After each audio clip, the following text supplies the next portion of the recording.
Welcome to Shukla study point. आप सभी का स्वागत है आपके अपने YouTube channel Shukla study point में। मैं शिवम शुक्ला आप सभी दोस्तों का हार्दिक स्वागत करता हूं। ये क्वेश्चन पेपर है आपका हिंदी लिटरेचर का यानी हिंदी साहित्य का और बीए थर्ड सेमेस्टर का यह क्वेश्चन पेपर है हिंदी का। और हिंदी में आपको हिंदी गद्य पढ़ना पड़ता है, तो हिंदी गद्य का यह क्वेश्चन पेपर है। मैं आपको दिखाने का प्रयास करूंगा कि देखेंगे जो मैंने मॉडल पेपर में प्रश्न बताए थे वहां से लगभग सारे के सारे प्रश्न आए हुए हैं। आप देख लीजिएगा, 2 घंटे का ये पेपर हुआ है। और ये क्वेश्चन पेपर किसका है? ये क्वेश्चन पेपर है आपका जो है प्रोफेसर रज्जू भैया स्टेट यूनिवर्सिटी इलाहाबाद की, उसका ये क्वेश्चन पेपर है। 75 नंबर का आपका पूर्णांक है और 2 घंटे का पेपर हुआ था आपका। नोट आपसे क्या कह रहा है यहाँ पर? नोट आपसे कह रहा है कि सभी खंडों से निर्देशानुसार प्रश्नों के उत्तर दीजिए। आपको अगला निर्देश कह रहा है कि अभ्यर्थी प्रश्नों के उत्तर क्रम अनुसार लिखें। यदि किसी प्रश्न के कई भाग हों तो उनके उत्तर एक ही तारतम्य में लिखें, ये भी बताया गया है। तो आपका जो भी क्वेश्चन पेपर होगा जिस भी सब्जेक्ट का, आप हमारे नंबर 91 61 93 60 62 कर दीजिएगा। 91 61 93 60 62 ये व्हाट्सअप नंबर है, इस पर आप व्हाट्सअप कर दीजिएगा जो भी आपका क्वेश्चन पेपर होगा, ठीक है।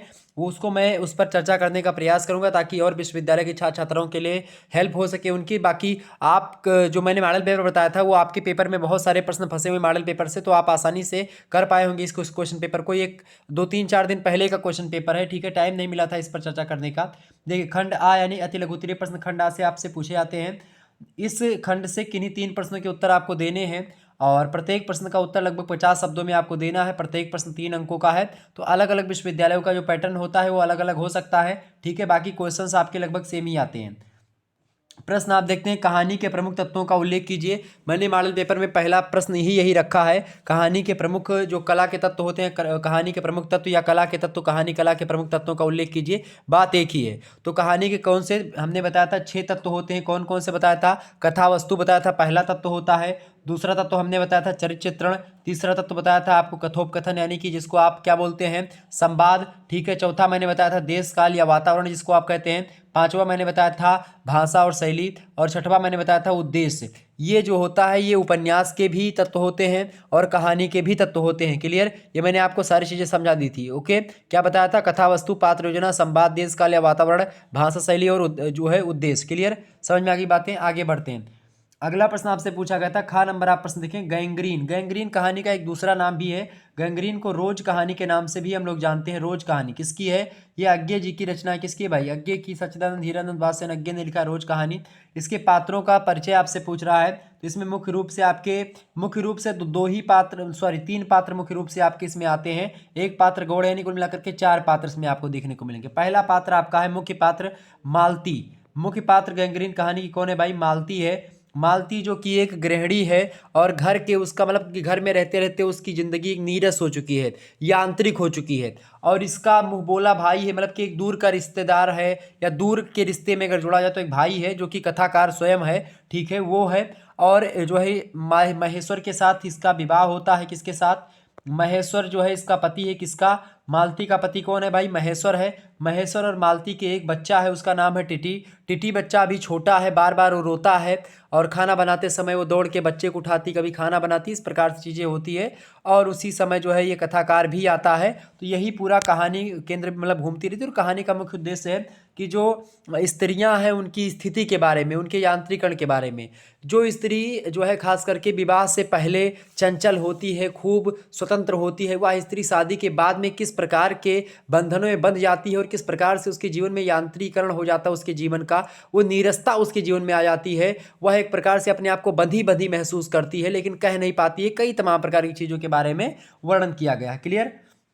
अगला प्रश्न आपसे पूछा गया था जो है तीसरा नंबर प्रश्न था, मोहन राकेश के नाटकों का संक्षिप्त परिचय दीजिए। सभी चीज़ों के बारे में बताएं। मोहन राकेश की बात की है तो इनके कई सारे नाटक हैं। इनका पहला नाटक कौन सा है भाई? मोहन राकेश का पहला नाटक है आषाढ़ का एक दिन। बड़ा फेमस नाटक है आषाढ़ का एक दिन। 1958 में प्रकाशित होता है आषाढ़ का एक दिन नाटक, ठीक है। पहला नाटक है मोहन राकेश का। इसके अलावा बता दूं कि 1 साल के बाद में 1959 ईस्वी में इसी नाटक को यानी आषाढ़ के एक दिन नाटक पर संगीत नाटक अकादमी पुरस्कार से सम्मानित भी किया गया था।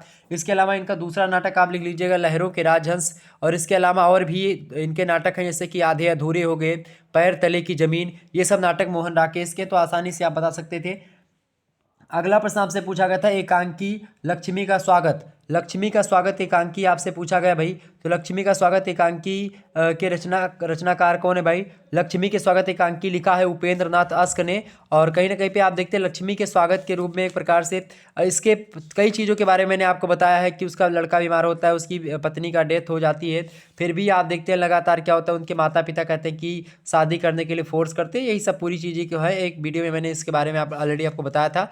आने वाले समय में और चर्चा कर दूंगा 1-2 दिनों में, ठीक है? तो चिंता करने की आपको आवश्यकता नहीं है। कुल मिलाकर के लक्ष्मी का स्वागत में पात्रों की संख्या बात की है तो आपके जो है 7 पात्र हैं कुल मिलाकर के, ठीक है? ये बात आप ध्यान, लक्ष्मी के जो लक्ष्मी का स्वागत है इसमें कितने पात्र हैं? 7 पात्र हैं, ये बात आप ध्यान रखेंगे। आगे बढ़ते हैं, अगला प्रश्न आपका है, और जो है ठीक है, उपयुक्त है लक्ष्मी का स्वागत शीर्षक, ठीक है? अगला प्रश्न आपका है, भारतेंदु जी ने भारतवर्ष की उन्नति के लिए क्या सुझाव दिए हैं? कई सारे सुझाव दिए हैं उन्होंने। अगला तो इस प्रकार से 5 क्वेश्चन थे, इनमें से केवल 3 ही प्रश्न आपको करने थे, यहाँ पर आपको नोट में दिया गया था, ठीक है? तो आगे बढ़ते हैं, अगला प्रश्न। अगला देखेंगे लघु उत्तरीय प्रश्न, यानी खंडबा से जो पूछा गया है आपका, खंडबा लघु उत्तरीय प्रश्न। इससे कह रहा है कि इस खंड से किन्हीं 4 प्रश्नों के उत्तर दीजिए। प्रत्येक प्रश्न का उत्तर लगभग 225 शब्दों में आपको देना है। 9 नंबर का एक प्रश्न है, ये बात ध्यान रखेंगे। प्रश्न आपका आ चुका पहला कि प्रेमचंद की कहानी कफन का सारांश लिखिए। कफन कहानी के बारे में मैंने आपको ऑलरेडी बताया होगा, विस्तार से चर्चा करी है, ठीक है? अब कहो तो यहाँ पर भी चर्चा कर दूँ। वैसे तो कफन कहानी जो है ये घीसू और माधव की कहानी है। घीसी और माधव जो होता है, घीसू इसका पिता है, माधव लड़का है, ठीक है? और इसकी मतलब कि जो माधव की वाइफ है, ठीक है, वो प्रसव पीड़ा के दौरान जो है गुजर रही होती है। ठंड का महीना होता है और ये लोग जो है अलाव के पास बैठे हुए होते हैं, और जो है और उसके बाद में प्रसव पीड़ा से वो जो है चीख रही होती है। तो माधव घीसू कहता तुम जाओ, कहती नहीं तुम जाओ। आलू भूज भूज कर खा रहे होते हैं लोग, ठीक है? चीज़ें होती है और धीरे धीरे करके क्या होता है कि वो मर जाती है। अब ये होता है कि भाई पैसे कहाँ से लाए जाए, कैसे क्रिया की जाए इनकी, ठीक है? तो क्या होता है, घीसू और माधव एक प्रकार से आलसी भी थे, ये बात भी मुंशी प्रेमचंद ने इसमें जिक्र किया है कहानी में, अपने कफन कहानी में। 1935 में लिखी गई, 36 में कहानी लिखी गई, प्रकाशित हुई, ठीक है? आप देखेंगे कि यह कहानी जो है कहीं ना कहीं पे मुंशी प्रेमचंद जब एकदम से पूरा कहानी के क्षेत्र में एकदम से बादशाह हो चुके थे, उस समय ये कहानी लिखी जा रही थी। तो मतलब कहानी के जो विविध विविध पक्ष हैं, चाहे कथोपकथन की बात की जाए, भाषा शैली की बात की जाए, उद्देश्य की बात की जाए, या फिर जो है कथानक की बात की जाए, या फिर किसी भी चीज़ की, मतलब कहानी की कला के जो 6 तत्व हैं उन सभी की बात की, सभी तत्वों पर खरे उतरे हैं। और निश्चित तौर पर क्या होता है कि जब मर जाती है वो, और उसके बाद में सुबह होती है, इस गांव के लोग इकट्ठा होते हैं, सब धीरे धीरे करके कोई 1 आना, कोई 2 आना, कोई 4 आना, इस प्रकार से मिला करके कुल मिला करके 5 रुपये इकट्ठा होते हैं शायद। और फिर जाते हैं लोग मार्केट वो लाने, 15 या 5 रुपये कुछ इकट्ठा होते हैं, ठीक है?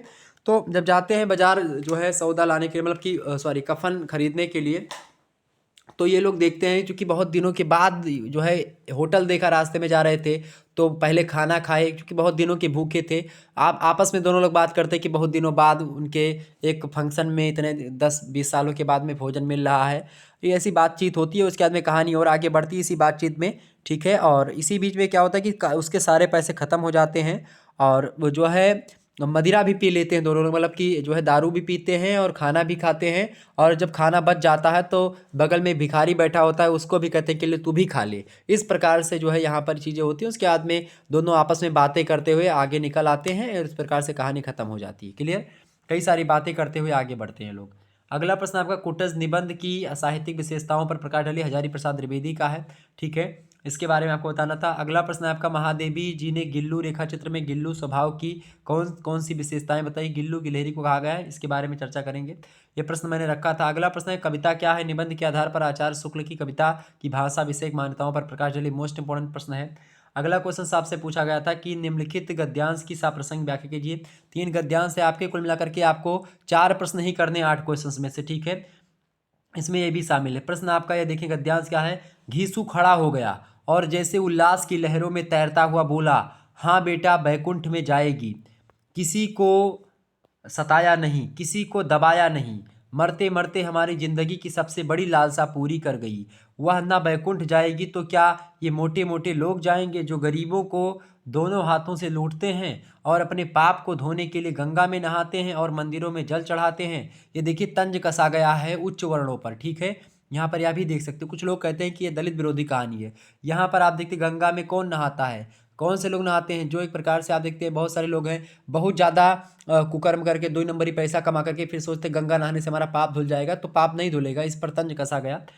तो ये आपका कफन कहानी का ही है। कफन कहानी मुंशी प्रेमचंद जी की कहानी उसी का है, ठीक है। अगला प्रश्न आपसे पूछा गया, निम्नलिखित गद्यांश की साप्रसंग व्याख्या कीजिए। कौन सा गद्यांश है भाई? देखें, आवेश राजनीति का दुश्मन है, राजनीति में विवेक चाहिए, विवेक और धीरज, एक्सक्लेमेशन है विस्मयादिबोधक, विवेक और धीरज। प्रवचनीय मुद्रा में दा साहेब, दा साहेब किसके पात्र हैं?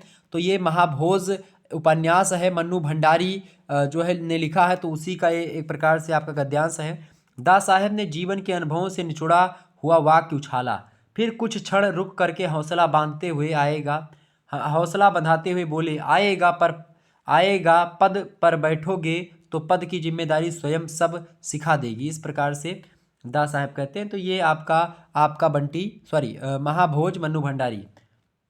आठवां प्रश्न आप देखिए, निम्नलिखित गद्यांश की साप्रसंग व्याख्या कीजिए। देखिए गद्यांश क्या है? प्रायः सुनने में आता है कि कविता का उद्देश्य मनोरंजन है। कविता क्या है? रामचंद्र शुक्ला के रचना से उद्धृत है, ठीक है, निबंध से। पर जैसा कि हम पहले कहे आए हैं कि कविता का अंतिम लक्ष्य जगत के मार्मिक पक्षों का प्रत्यक्षीकरण करके उनके साथ मनुष्य हृदय का सामंजस्य स्थापन है। ये रामचंद्र शुक्ला का कथन है और उनकी रचना है कविता क्या है, उसी से उद्धृत है, ठीक है। खंड सा देखते हैं। खंड सा में दीर्घ उत्तरीय प्रश्न आपके पूछे जाते हैं। नोट कह रहा है कि इस खंड से किन्हीं 2 प्रश्नों के उत्तर दीजिए, ठीक है। प्रत्येक प्रश्न का उत्तर लगभग 450 शब्दों में आपको देना है। 15 नंबर का एक प्रश्न है, ठीक है। प्रश्न आपका 9वां नंबर है कि महाभोज उपन्यास के प्रमुख पात्र दा साहेब की चारित्रिक विशेषताओं पर प्रकाश डालिए। मोस्ट इंपॉर्टेंट प्रश्न है। तो इस प्रकार से ये महाभोज उपन्यास प्रोफेसर रज्जू भैया विश्वविद्यालय में शामिल है, जबकि अधिकतर विश्वविद्यालय में आपका कौन सा उपन्यास शामिल है भाई? तो जो है आपका कौन सा उपन्यास शामिल है? आप बताइए सभी लोग, कौन सा उपन्यास आपके पाठ्यक्रम में संकलित है भाई? तो आपके पाठ्यक्रम में उपन्यास जो संकलित है वो झांसी की रानी वृंदावन लाल वर्मा का है। अधिकतर यूनिवर्सिटीज में यही संकलित है, ठीक है। और इसमें आपका महाभोज है। क्लियर? आगे बढ़ते हैं। तो आप सभी लोग जो भी मतलब कि जो उपन्यास है आपका, उसके प्रमुख पात्र जो हैं उनकी चारित्रिक विशेषताओं को जरूर पढ़ लीजिएगा। अगला क्वेश्चन है, कहानी के तत्वों को ध्यान में रखते हुए यशपाल द्वारा रचित कहानी जो पर्दा है, ये भी आपके पाठ्यक्रम में, सभी विश्वविद्यालय के पाठ्यक्रम में पर्दा कहानी संकलित है। इसकी तात्विक समीक्षा कीजिए, मोस्ट इंपॉर्टेंट है, इसको पढ़ लीजिएगा। अगला क्वेश्चन है आपका 11वां नंबर प्रश्न, नाट्य कला के तत्वों के आधार पर आधे अधूरे मोहन राकेश का नाटक है, इसकी समीक्षा आपको करने के लिए बोल रहा है। 12वां प्रश्न आपका है कि संस्मरण समीक्षा। प्रश्न आपका क्या है भाई? संस्मरण समीक्षा के मापदंड के आधार पर 30 बरस का साथी। 30 बरस का साथी किसकी रचना है भाई? 30 बरस का जो साथी रचना है ये आपकी किसकी रचना है भाई? 30 बरस का साथी ये रामविलास शर्मा का संस्मरण है, 30 बरस का साथी। तो मापदंड समीक्षा मतलब संस्मरण के मापदंड के आधार पर 30 बरस के साथी संस्मरण का क्या करना है आपको? मूल्यांकन करना है। तो इस प्रकार से आपसे प्रश्न बन सकते हैं। तो ये सब प्रश्न आपके प्रोफेसर रज्जू भैया में आए थे, तो मैंने सोचा आपको बता दिए ताकि राम मनोहर लोहिया, अवध विश्वविद्यालय, कानपुर विश्वविद्यालय और अन्य विश्वविद्यालयों के लिए यह पेपर आपका महत्वपूर्ण हो सकता है। तो इन पेपर को आप अभी तैयार कर लीजिएगा जो क्वेश्चन मैंने बताए हैं, ओके। बाकी और मॉडल पेपर एक अगर कहेंगे तो एक मॉडल पेपर मैं और हिंदी का दे दूंगा, ठीक है। इससे पहले 2 मॉडल पेपर हिंदी के लिखित और 2 महासंग्राम वीडियो पड़े हुए हैं, ऑब्जेक्टिव के 3-4 वीडियो पड़े हुए हैं और 2-3 विश्वविद्यालय के पेपर ऑब्जेक्टिव के जो है उसको सॉल्व करवा दिया है, ठीक है। और जो भी कुछ क्वेश्चन पेपर आपके होंगे वो हमारे नंबर पर सेंड कर दीजिएगा, ओके। धन्यवाद, मिलते हैं नेक्स्ट वीडियो में, तब तक के लिए जय हिंद जय भारत। आप सभी का बहुत बहुत धन्यवाद हमारे से जुड़ने के लिए।